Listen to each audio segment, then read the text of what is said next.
I've seen America's weapons. I've seen China's. I've studied the tech, the numbers, the reach. But when I looked at India, I saw something different. Something shocking. Not because India had the most expensive weapons, but because India had weapons no one expected. Weapons born not just from budgets, but from brilliance. Today I want to reveal to you the 10 Indian weapons, some military, some technological, some spiritual, that left even the world's greatest superpowers speechless. Because you see, the West always assumed India was behind, too poor, too slow, too complicated.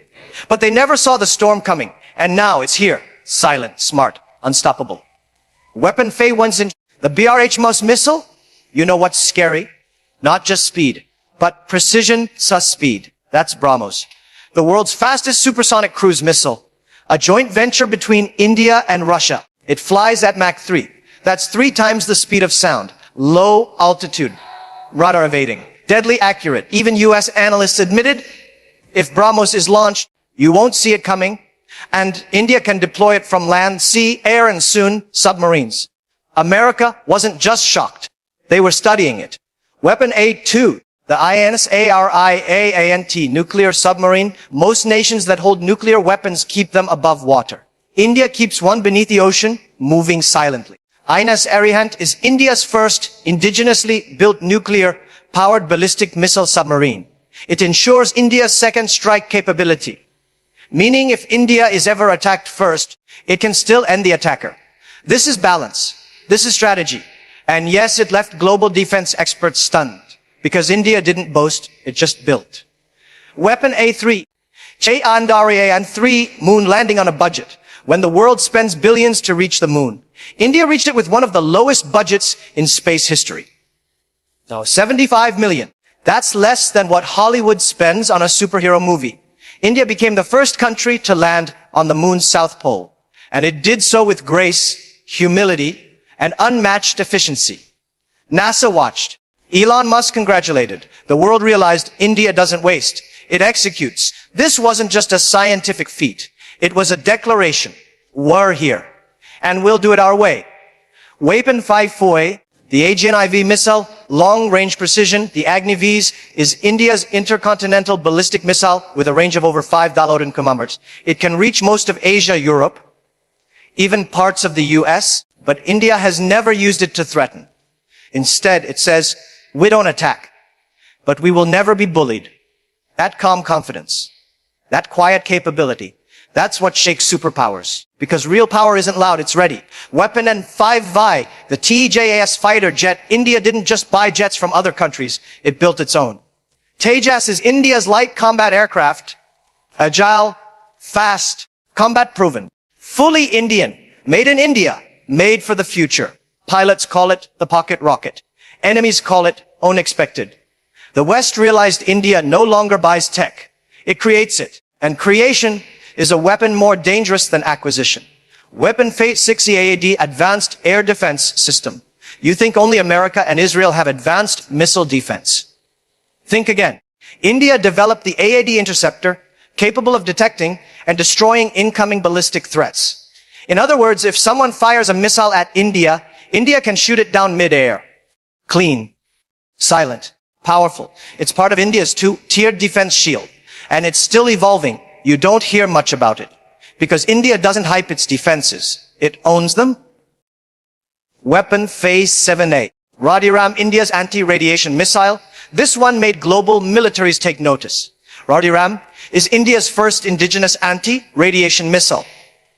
Designed to destroy enemy radars, communication hubs, jamming systems. In short, before your missile even launches, India blinds you. And the best part, it's air-launched, meaning it comes from the sky fast, accurate, and unseen. No drama, just dominance. Weapon Hayate DRDO's electronic warfare suite. This isn't a missile. It's something more powerful. Information. India's DRDO developed advanced electronic warfare EW systems that can jam, deceive, or confuse enemy systems. In modern warfare, it's not just about firepower. It's about who controls the signal. India has built an invisible shield. One that protects and attacks using code, frequency, and precision. America saw it. And they were stunned because this wasn't expected from a developing country. But India, it develops everything it needs. Weapon 590. Cyber warfare and AI defense programs. India has one of the world's fastest growing cyber defense infrastructures. From protecting billions of Aadhaar identity records, to deploying AI in border surveillance, to launching digital strikes against infiltration attempts, India's digital soldiers are as elite as its physical ones. And here's the twist, many of them are under 30. Young minds, old souls, unstoppable spirit. The US cyber community is watching. China is nervous. And India is coding. Weapon 530. The Indian soldier spirit. Now let me tell you the weapon that shocked the world more than any machine. The Indian soldier. A man who survives 14,000 altitudes at Sachin.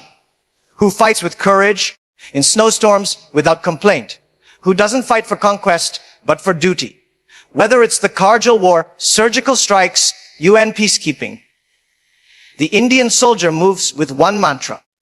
I will protect even if it costs my breath. You can't program that. You can't replicate that. You can't defeat that. And that is India's deadliest weapon of all. This is what the West never understood. They thought India was slow. They thought India was outdated. But India wasn't behind. India was building. Quietly. Patiently. Brilliantly. And now, the world is speechless. You see, weapons don't just win wars. They reveal intent. They show who you are. When you look at the weapons India has built, you realize something the West still hasn't understood. India is not preparing for war. India is preparing for respect. Because India doesn't crave dominance. It demands dignity. Every system, every jet, every missile. It's not built to conquer. It's built to say, we will never be pushed again. And that mindset, it's more powerful than any bomb. America was shocked by India's weapons, but by how India uses them. You won't see India threatening its neighbors on Twitter. You won't hear India boasting in front of cameras. You won't see Indian leaders waving missiles in parades. Because India is not interested in fear. India is committed to balance. And balance requires strength. But don't make the mistake of confusing calm with weakness. India has proved again and again that when the line is crossed, it responds with precision. Think of the surgical strikes. Think of Balakot. Fast, clean, decisive. And after that, India didn't beat its chest. It went back to work. That shocked the world because power without ego is the rarest kind. There's another reason these 10 weapons made the world stop and stare.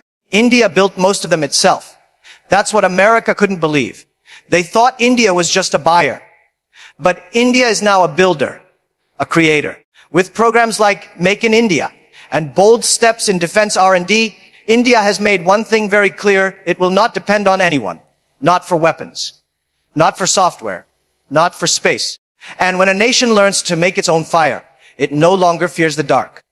But let me tell you something more shocking than missiles and machines. Something America is only just beginning to realize. India's most powerful weapon isn't made of steel. It's made of spirit. Let me explain. Go to any Indian border. Stand with a soldier. Watch him face the cold, the threat, the enemy. You'll notice something. He doesn't talk about hatred. He talks about duty. He says, I'm here for my people. I'm here for my land. I'm here because I believe. That belief is what superpowers can't manufacture. It's what they can't predict. It's what they can't defeat. India's power comes from its collective faith. Faith in its motherland. Faith in its heritage. Faith in its right to peace. You can fund weapons.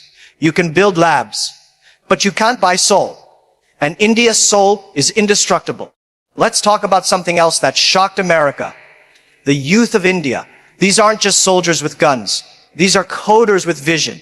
Inventors with purpose. Dreamers with tools.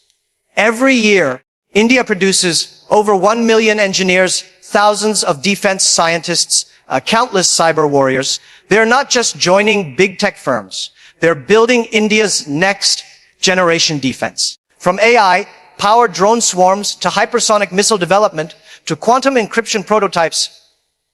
They're pushing boundaries even the Pentagon is watching. And they're not loud. They're focused. They don't care for limelight. They care for legacy. That's the new India. Disciplined, determined, dangerous, only when provoked. You ask me, why did these weapons shock America? Because America expected a follower. But India emerged as an original, a nation that doesn't need to imitate, because it's rediscovering its ancient genius. Remember, India once pioneered surgery, algebra, metallurgy, astronomy, long before the West was even born. That DNA never disappeared. It just waited. And now it's waking up again with 21st century tools and a 5,000-year-old soul. That is terrifying for any superpower that relies only on machines. Because India comes with something more.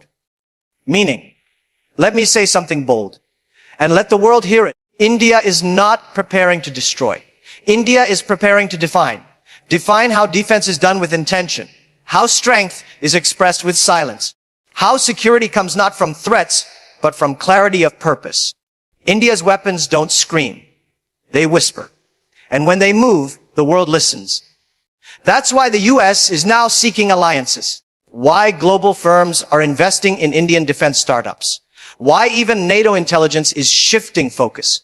Because now they know India is no longer the sleeping elephant.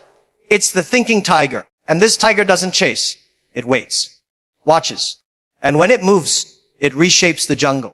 So to those who doubted, to those who mock it, to those who measured India only in dollars and rankings, let me say this clearly. You miss the point. India's greatness isn't about what it shows. It's about what it withholds. And when the time comes, when the world needs a voice of strength with wisdom, it won't be Washington. It won't be Beijing. It will Beijing. It will be Delhi. It will be India, standing not with arrogance, but with answers. 10 weapons, 10 signals to the world. India is no longer just rising. India is ready, not to conquer, not to boast, but to lead with strength, silence, and soul. They thought India would always follow, but now India is the example.